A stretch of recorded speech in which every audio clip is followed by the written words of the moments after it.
Okay, welcome everyone to INE's ccie Voice Advanced Technologies class. I'll be your instructor for this course. My name is Mark Snow. I'm ccie 14073, and along with a number of other certifications, MCSE, NT4 2000, NP, DP, NP Voice. I got my I got my ccie Voice. Yeah, we're not here for Microsoft today.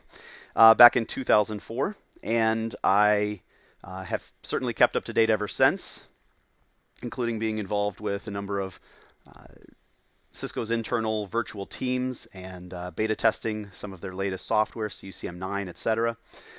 I also got my security in 2007, and you can email me at any time at msnow@ine.com.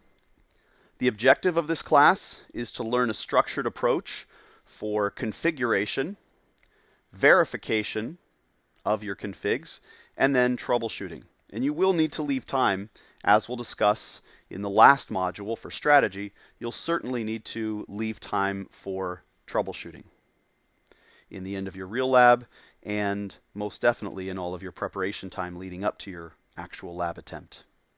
Prerequisites for this class: somewhat of a working knowledge of the Cisco Unified Communication Manager administrative web user interface and command line, although we are going to go over that a little bit.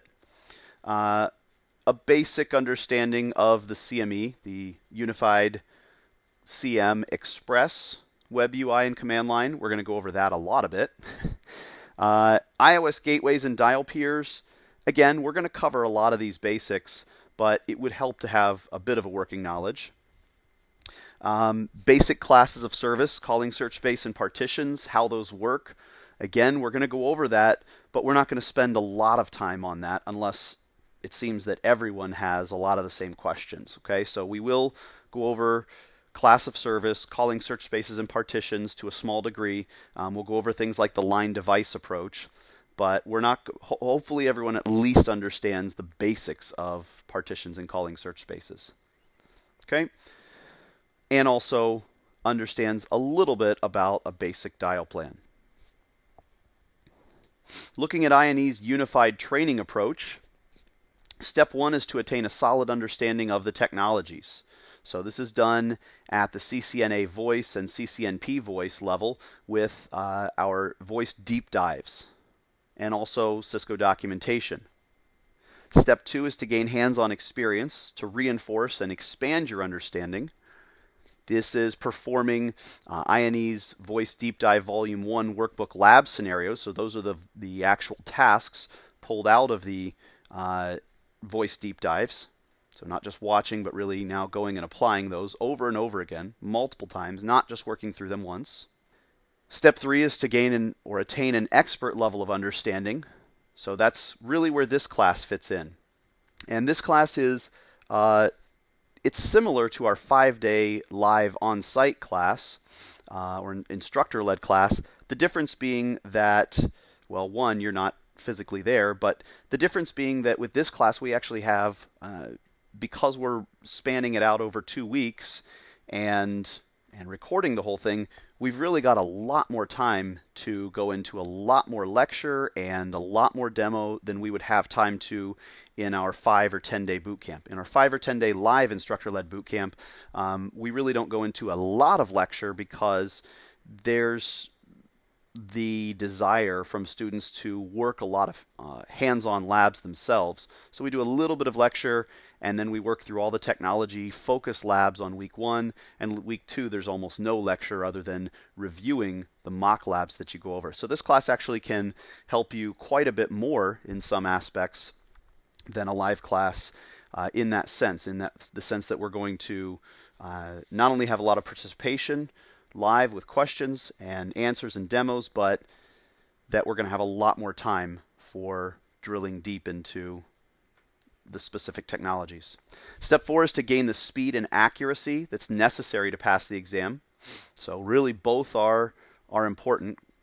And so performing INE's Voice Deep Dive Volume 2 workbook, or just Volume 2 workbook as it's right now known, and those mock or multi-protocol workbook lab scenarios, and again repeating those over and over. So until you get to the point where you're getting a 95% accuracy or 95% score when you rate yourself and score yourself with the solutions guide on every single exam you take, and you can take any one in the book, you're really probably not ready to go and take the lab. And not only to get a 95% scoring on any mock lab or multi-protocol lab that you try for that day, but also that you're able to get it fully done, fully configured, hopefully leaving yourself about 2 hours to test and troubleshoot, and then spending that time to test, troubleshoot, reread the questions,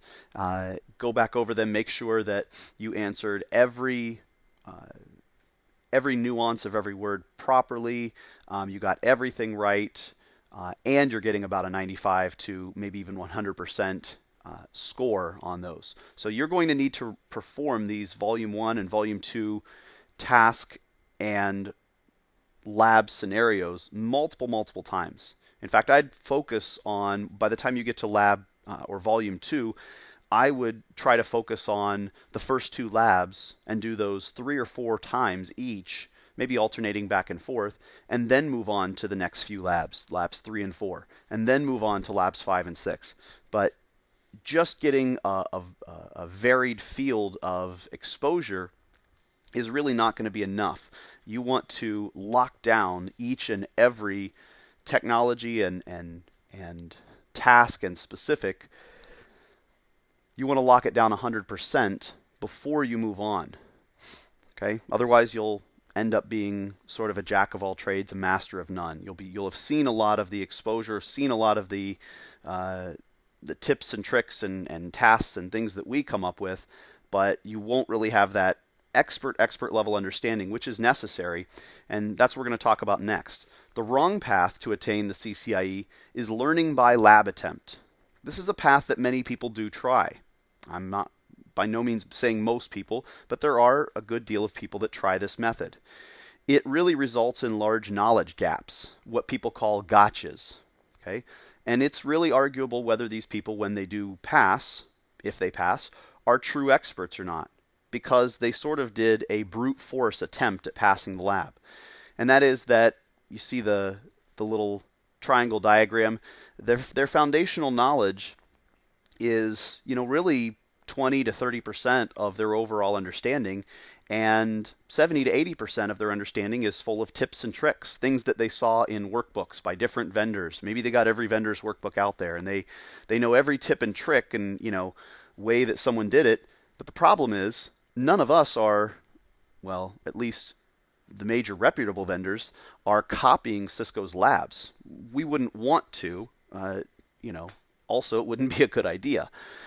So the problem with that is, just because you see a tip or a way of doing something, or all of the ways that all the different vendors have done something, it really doesn't help you to understand the way that Cisco might implement a technology or a task or ask you to do something, because you've just seen the way that we did it. And the thing we're trying to get you to do is think in these directions, think with these types of technologies or interworkings in mind.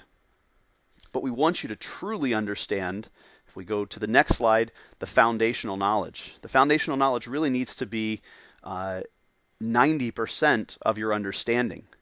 And then the tips and tricks, the small little gotchas of either bugs or things to look out for, that becomes a 10% sort of icing on the cake.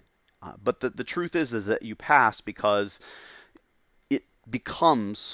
passing becomes a byproduct of really already being a true expert. You really know the technology through and through, and it really doesn't matter what twist or curve or way that Cisco asks you a question or a task or anything like that in the real lab exam, because you already know the fundamental of whether it's SIP or H323 or skinny or traces or whatever it might be. And so all you have to do is just apply the kind of curveball that they threw at you and answer it in the way they want you to, but you already understand the core foundational knowledge at a deep level. And these people, like you, are lifelong learners, and they actually care not just about passing an exam, but rather about knowing how and why things actually work. and you'll be the ones that remain relevant and in demand even when those that passed by brute force aren't, because maybe a new version of the lab comes out, or maybe a new version of Call Manager, better yet, comes out, or some product, but you understand it through and through. Okay, so class objective, I think I already had a slide on this. A little bit repetitive, but learning and applying a structured approach for CCIE lab strategy. Strategy other than getting the core understanding of the technologies. It's almost like it's a 50-50 exam, where 50% of it is knowing the technology, and even if you had all of the technology 100% down pat, you knew it like the back of your hand, it's still not enough. You have to have a strategy, time management as one of the tactics in your strategy. You have to go in with a plan and be able to execute that plan. And if you can't, well, then really you're only probably going to get about 50 to 60% of the lab done. Maybe all of it right, maybe not, but you really do need that strategy portion. So looking at an overall lab strategy, developing an individual section by section strategy, and then even individual tactics within each task. As I mentioned, time management's key. So we hope to help you diagnose and realize your own technological readiness level during this class, and where you actually stand in regards to the speed of configuration, verification, and troubleshooting that you'll need, and where you need to focus your improvement before your next attempt. But ultimately, as I mentioned, you will need both. Accuracy is very important, and you will also need speed. Now, unless you're at the place where you really have no further questions or no further learning that you feel in a fair and accurate assessment of yourself, and only you can really do this, once you think that there is nothing more that you need to learn, then you can really practice for speed. But until the point where you think there is almost nothing more that you need to learn technically, then I wouldn't really try to focus on speed as a core thing that I'm practicing for. What I would do is I would practice repetition. Repetition till the point where you not only don't have questions on the technology, whatever it happens to be that you're working with at the moment, but that you also are able to key in, whether it's command line or work through the web interface of whatever, CUCM, Unity Connection, Unity Express, whatever the server or platform might be, but you can accurately work through that command line or web user interface. I would just go over that and repeat that again and again and again, because that will inherently build your speed. Okay? And then, like I said, once you feel you've got all that done, I still think repetition is the best form of speed, but ultimately you will need to be both. So if you do happen to find yourself being, let's say, maybe a slow typist, and you've worked through the repetition over and over again, you might even just want to take an online typing course or something to build up your speed in typing, so that when you're in iOS, because you will be in iOS a lot, you can go rather quickly and keying in your words accurately. That doesn't mean you can't make a mistake. You'll watch me in the demos. I'll make spelling mistakes or hopefully not configuration mistakes, but I'm sure even that from time to time. The point is that you've spent a lot of time and really fine-tuned and honed that to a great degree. You don't have to be perfect to pass the lab. Taking a look at the agenda of what we're going to cover for days 1 through 4. Day 1, we will go over the introduction, which is of course what we're doing right now. We'll take a look at our network infrastructure slides and also look at all of the demonstration, hands-on for that. Day 2, we'll spend all day doing quality of service. So we'll look at the slides, the concepts, and then we'll also move into the demonstration. Day 3, we'll take a look into our unified CM, or Unified Communications Manager, all of the core server and phone registration, service activation and the system column, and we'll also take a look at a lot of the calling features. And then day 4, we'll move into our unified CM native applications such as IPMA, extension mobility, things of that nature. And we'll also begin to look at media resources. The demo for that, depending on how long we have, may carry over into the next day. Looking at our days 5 through 9. Day 5, we'll take a look at our gateways and trunks, also unified border element, as I started to say. So all of the concept for that, and then of course the demonstration. Day 6, we'll spend all day looking at H323 Gatekeeper. So we'll make sure that we have a thorough understanding of the concepts and foundation, and then we'll definitely take a look at a number of different demonstration scenarios. Day 7 through 9, we're going to spend quite a bit of time on dial plan. So we'll go over the basics, we'll take a look at globalization and localization, and then we'll also look into our iOS-based dial plan, dial peers, class of restriction, things of that nature, tail and hop off, addendums, and unified mobility.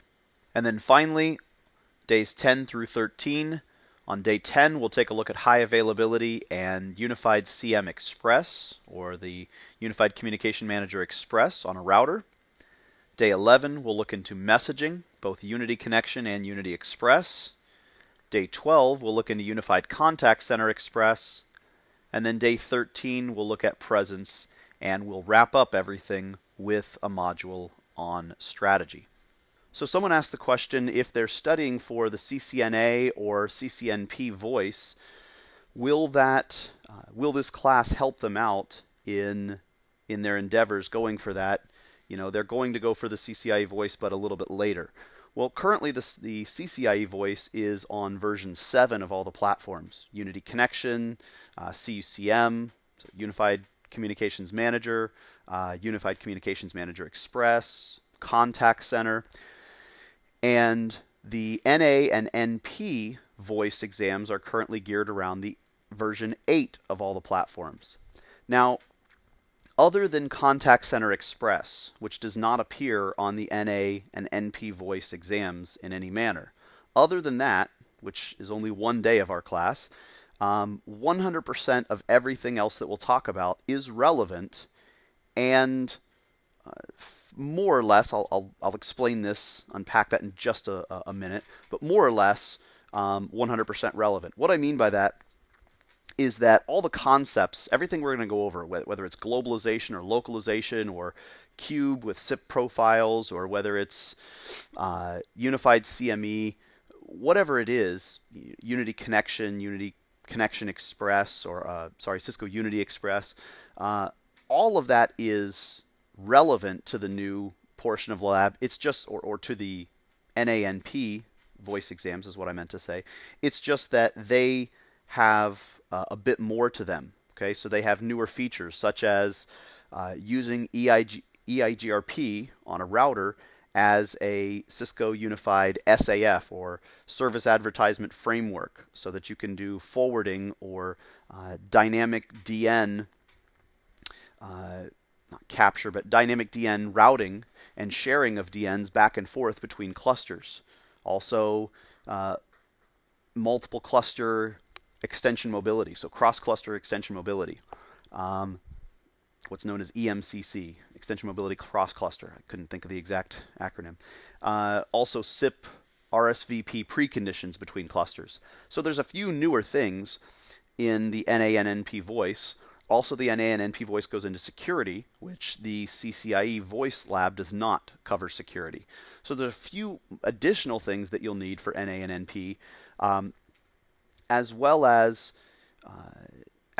any of the bugs that we happen to talk about, or platform, CUCM 7 platform, or iOS 12.4.20 or 12.4.22T, those specific things that I mention and say, this is just a bug for CCIE voice where it's at right now.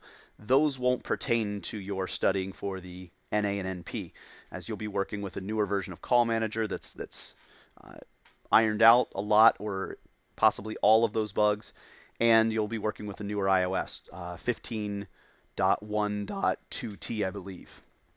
Okay, so, or maybe even 15.1.4T by the time you take the exam. But the point is that while there will be a few additional things, other than the 1 day on Contact Center Express, there's really nothing else that won't be relevant. So certainly stick around. If you're watching this on the Class on Demand, this is going to give you a lot of good information, just like the deep dives we are focusing on using for the NANP voice as well.